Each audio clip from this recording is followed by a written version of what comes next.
But now that I have your attention, I want to talk to you about what the Board of Education and schools seem to think is very important, and that's bullying and harassment. And if you go on the school's website, you'll look up and you'll see the definitions of what they consider to be harassment, intimidation, and bullying.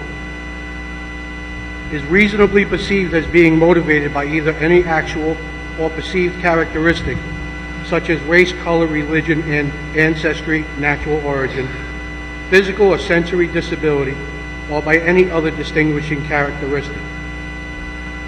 I want to know if the school board thinks that putting a mask on children's face against their will is considered harassment, intimidation, or bullying. I don't expect an answer, though, considering you never answered my letter.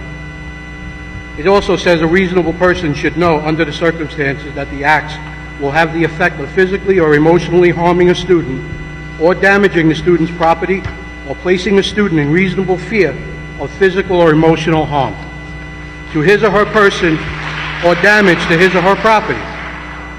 It also says it has the effect of insulting or demeaning any student or group of students.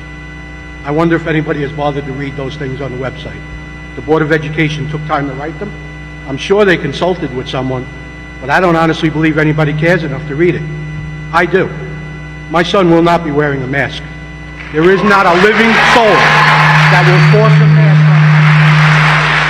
In all the conversations with the schools in the past, I told them I have one requirement: treat my children as if I'm standing next to them at all times.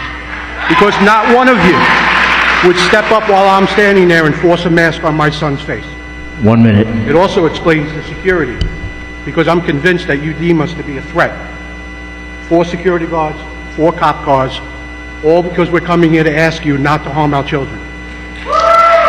Despicable. It's absolutely despicable. But as a construction professional, I'm trained, I'm educated in what it takes to keep people safe. A virus is 1,000 times smaller than a human hair. None of those masks will do anything. If there was a virus in here that would kill us, we would all be dead. It's a joke. You're wearing a mask for something you could not stop.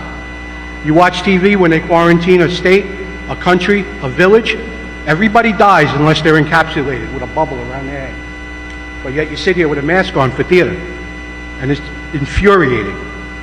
It's an absolute joke. If any of you had mold in your house and you hired a contractor to remove it, you would not be allowed in that environment wearing those masks. But guess what? Mold is 40 times larger than a virus. None of those masks would allow you to be in an environment with That's mold. time. Thank you.